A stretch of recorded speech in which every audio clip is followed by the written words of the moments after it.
This morning I want to talk about faith, the development of it, and why we want to develop it.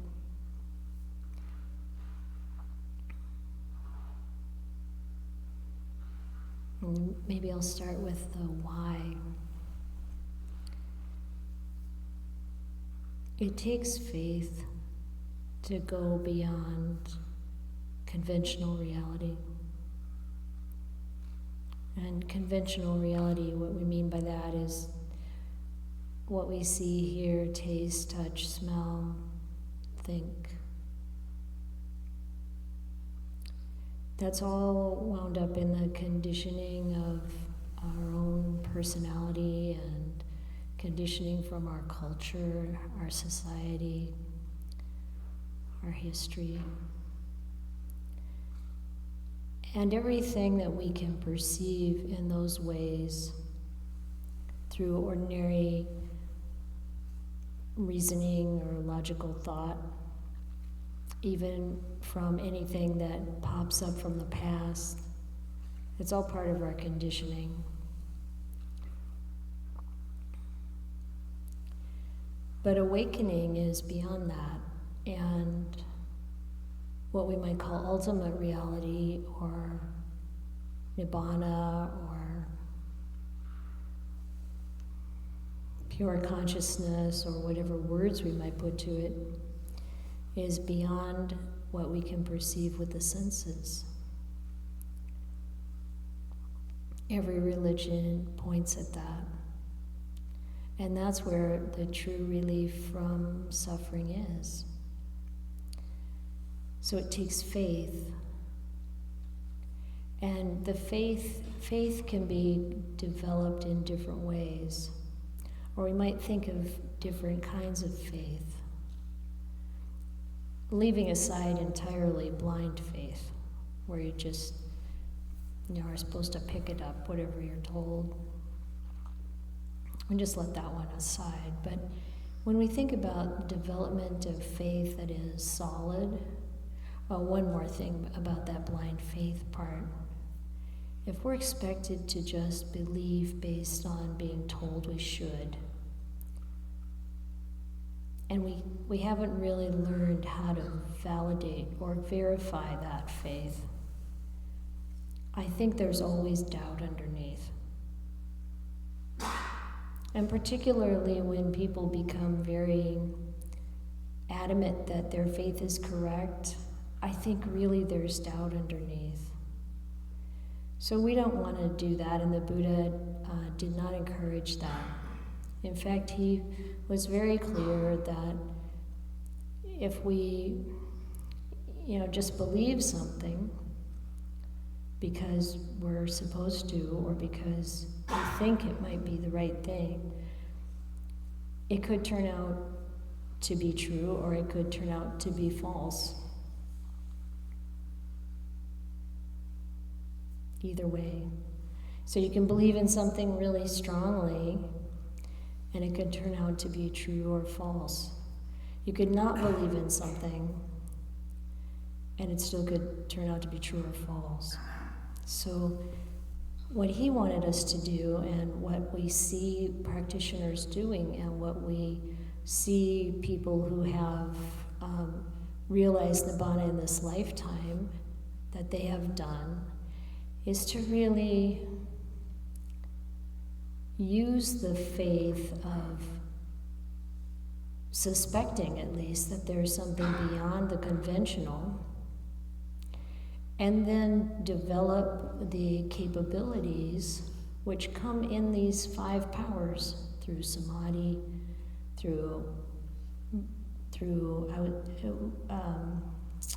mindfulness, but also through virtue, which is not among these 5 powers, but essential, and wisdom, and energy. And so developing this deep understanding and confidence, another way of translating sadha, is essential to what we might call breaking through. So one of the ways that faith comes to us is through inspiration. You might even think of it as a type of faith, inspirational faith, something you read or hear or experience that really brings a kind of enthusiasm to the heart. And we may feel inspired for a while, but inspiration also is variable. Even for people who have committed their entire life to the practice, they may be inspired during some periods of time and the inspiration fall away. But when the inspiration is there, we can really use it for practice. And it's beautiful, and we can use it to develop a more grounded, steady faith. There's also faith that can come from reflection. Reflection on the qualities of the Buddha, the Dhamma, the Sangha. The chanting we did this morning is probably part of that, where we're chanting these words, and eventually, as we chant them in the monasteries, usually every day, it starts to sink in, and you start to reflect, and then you start to notice these qualities that actually are there, and that's how the faith develops. So one of the things I want to recommend to you today as you practice is picking up maybe some reflection on those qualities. You can use the chanting book to look at them if you want to, or just reflecting on what you know about the qualities of the Buddha, the qualities of Dhamma, or the qualities of enlightened Sangha.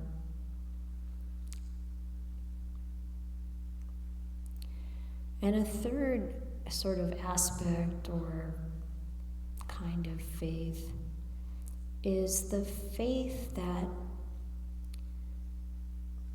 we have when we make an aspiration, when we aspire to awakening, or when we aspire to development of a quality that supports us. And this kind of faith also brings joy to the heart. All of them do, really. Bringing joy to the heart, which is so crucial for developing the stillness and solidity of mind. And eventually for opening up. See, do I like that phraseology? I don't think so. Could be instantaneously, doesn't have to be eventually. The mind opening up to insight. What we want to do is make ourselves available to knowing and seeing the truth of reality. And this is part of how we do it. I want to share a story with you from the suttas. And this is I see this as being about faith or confidence, and it's a story about why the Buddha's followers had that confidence in him. So this comes from the middle-length discourses. It's called the Greater Discourse to Seclusion. And this was a wanderer. When the Buddha refers to him, he calls him Udayan, who's a wanderer of another sect. And one morning when the Buddha was going to go for alms in Rajagaha, he said to himself, well, it's a little too early to do that. I'm going to go to the park of the wanderers. So, can you imagine, like ancient India, so many of these spiritual teachers kind of being around and, people gathering together and talking about spiritual matters. or who knows what else. And in this case, it was one of those times when Udayan is there with a large group of his followers, and they're just chatting about stuff, and then the Buddha comes in the distance, and he says, shh, let's see if the Blessed One wants to come over here. And the Buddha does come over, and Udayan gives the Buddha the high seat, and he sits on the low seat. So obviously he really has a lot of respect for the Buddha. And the Buddha says, what conversation did I interrupt? And he said, let's not talk about that. But I want to talk, he says he wants to talk about recent conversations with some other wanderers, about some of the lead teachers that were around. And he says,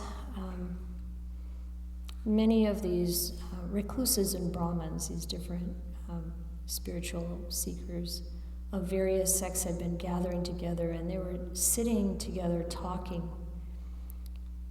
And they were saying to each other, it's such a great gain for the people of this country that there are so many good teachers, heads of orders, heads of groups, teachers of groups, well-known and famous, founders of sects, regarded by many as saints, who have come to spend their time here in this area of Rajagaha. And then he lists the different ones. There's a list that you usually see, these various teachers who are well known. And then they started to say to each other, so now among these worthy teachers, heads of orders, etc., who are regarded by many as saints, that means regarded by many as enlightened, who are honored and respected and revered and venerated by their, among them, who is honored, respected, venerated by their disciples, and how, honoring and respecting them, do those disciples live in dependence on them. So then one of those teachers' names is brought up. And someone says, but their disciples don't respect them. In fact, this teacher is sitting, talking, and some disciple in his group says, don't ask him this question, ask me this question, because he doesn't know. And then the teacher, it says, did not get his way, though he waved his arms and wailed, be quiet, sirs, be quiet, don't make noise, I'm talking. They didn't listen to him. So they took these, as they were discussing, like, yeah, he doesn't really get their honor and respect. And they went on to talk about other teachers in the same way. But then they brought up the Buddha, the recluse Gautama, who is the head of an order, head of a group, teacher of a group, well-known, famous founder of this sect. And they say once when the recluse Gautama was teaching his Dhamma to an assembly of several hundred followers, there was a certain disciple who cleared his throat, and then his companion in the holy life nudged him with his knee to indicate, be quiet, make no noise, the Blessed One is teaching us the Dhamma. When the recluse Gautama is teaching the Dhamma to an assembly of several hundred followers, there's no sound from his disciples. This large assembly is poised in expectancy. Let us hear the Dhamma the Blessed One is about to teach. And then they use a simile, just as though a man were at a crossroads pressing out pure honey, and a large group of people were poised in expectancy.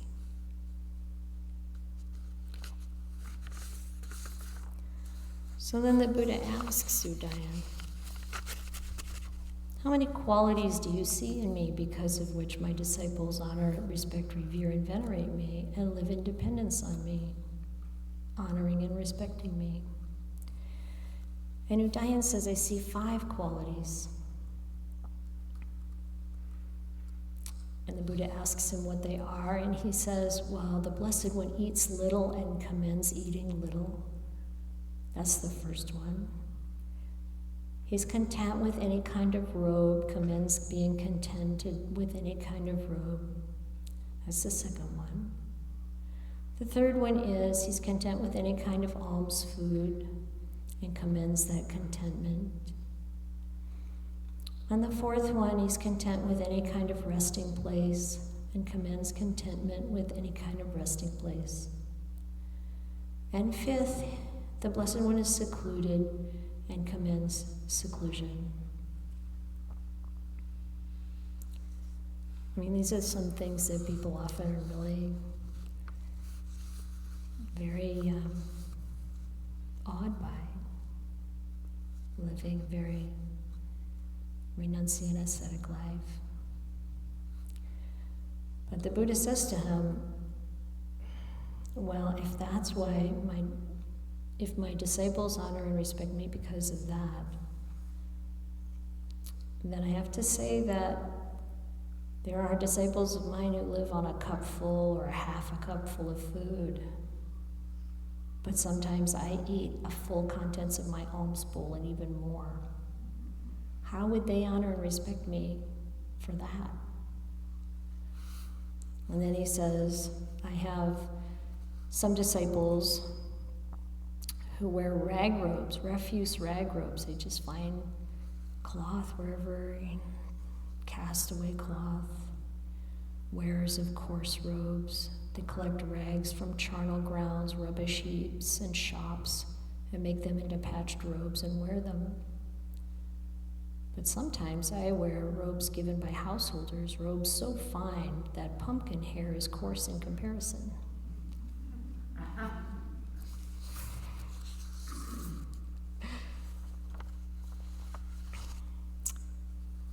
And in terms of being one who is content with any kinds of alms food,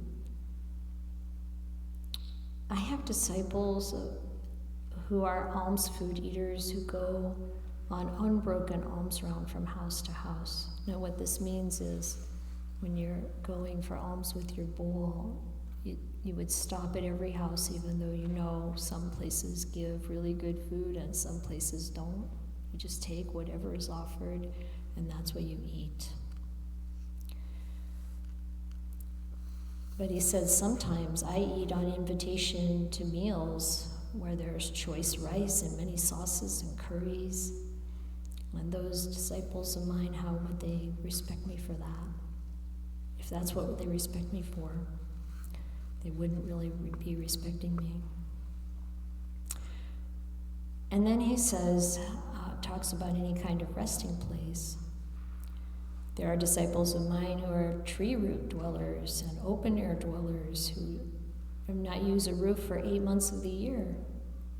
But I sometimes live in gabled mansions, plastered within and without, protected against the wind and secured by door bolts with shuttered windows. So if this is why they honor me, they wouldn't.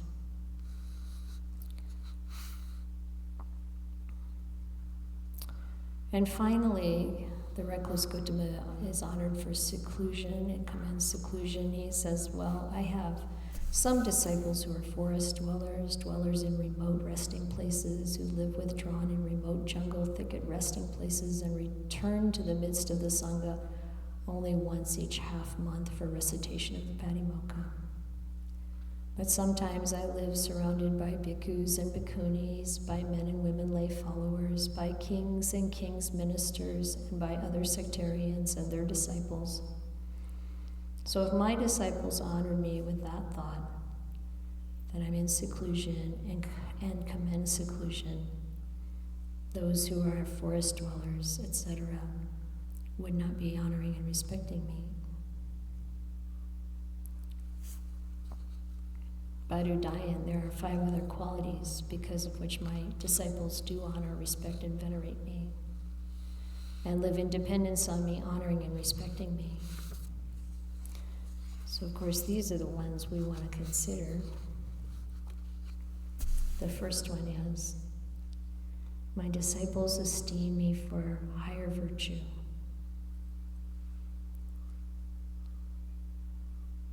The recluse Gautama is virtuous. He possesses the supreme aggregate of virtue. Not killing, not stealing, no sexual activity, no lying ever.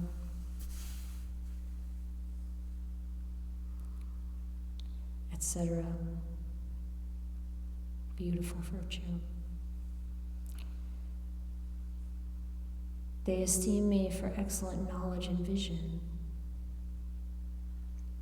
They say that Gautama, when he says he knows, he truly knows, and when he sees, he truly sees. The recluse Gautama teaches the Dhamma through direct knowledge, not without direct knowledge. He teaches the Dhamma with a sound basis, not without a sound basis. He teaches the Dhamma in a convincing manner, not in an unconvincing manner. And this kind of direct knowledge is a very important terminology that we see for ourselves. The Buddha saw for himself. He described what he saw the night of his enlightenment. And we also want to put in the causes and conditions to see directly for ourselves. What do we want to see? We want to see that everything in conventional reality is impermanent, that is connected with suffering, and it's not a self and does not belong to a self.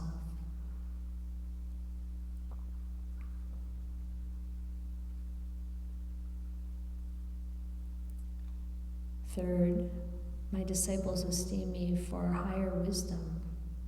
The recluse Gautama is wise. He possesses the supreme aggregate of wisdom.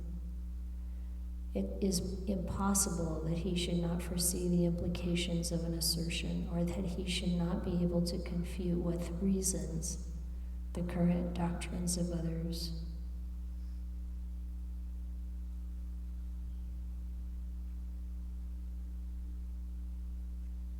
Fourth, when my disciples have met with suffering and become victims of suffering, prey to suffering, they come to me and ask me about the noble truth of suffering. Being asked, I explain to them the noble truth of suffering, and I satisfy their minds with my explanation. They ask me about the noble truth of the origin of suffering, about the noble truth of the cessation of suffering, and about the noble truth of the way leading to the cessation of suffering. And being asked, I explain to them the noble truths, and I satisfy their minds.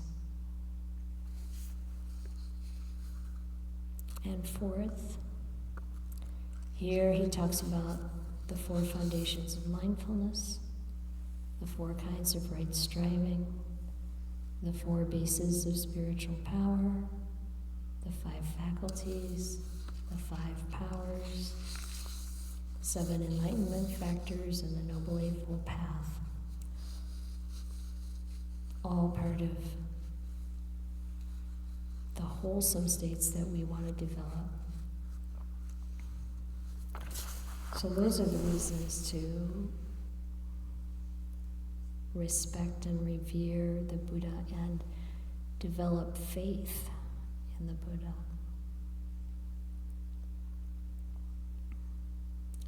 So today, as you practice, try reflecting on what really inspires you, what you might have felt inspiration, that kind of, clear inspiration, clear faith that just rises in you, or that you really just take those qualities, the ones in the chanting or the ones that you know that the Buddha possesses, and reflect on those. Or reflect on your own aspiration. Or maybe your own doubt. You know, what is it that I don't yet know myself? And do we want to let go of whatever it is that's in the way of really seeing for ourselves? I think this is a huge part of opening the way for inspiration, for wisdom to arise, is that I'm really be willing to put down whatever it is that might be holding me back. And to notice that even that aspiration requires faith, that there's already faith in you, even to be here, to come to something like this. Many of you have been practicing for many years. You've experienced your own faith developing, I know. If you're pretty new to this, there's some reason you came. There's some amount of curiosity, an idea that there is a way out of this suffering.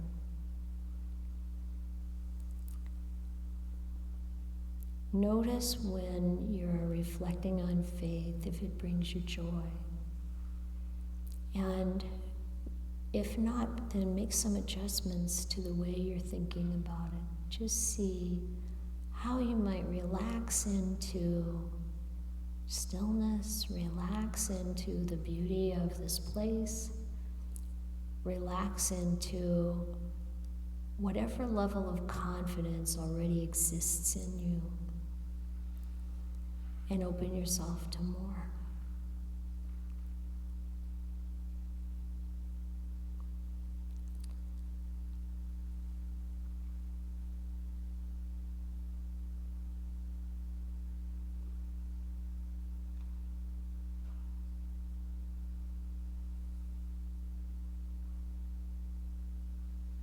One of the main ways I think that practitioners develop their faith is by seeing their own progress, the things that have changed in the way that we meet life over the time of your practice. The path works.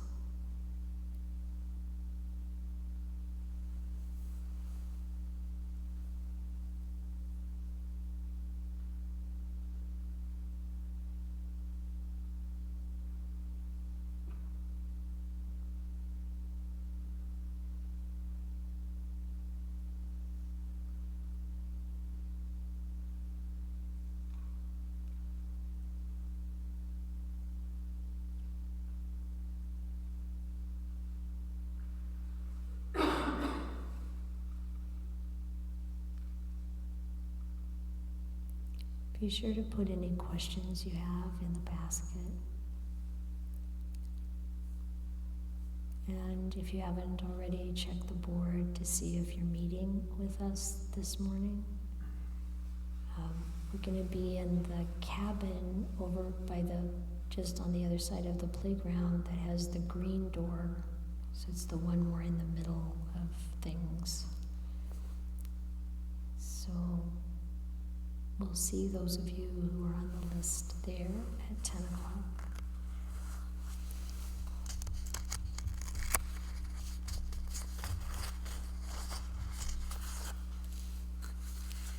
So continue to practice and use your own intuition about how you do it.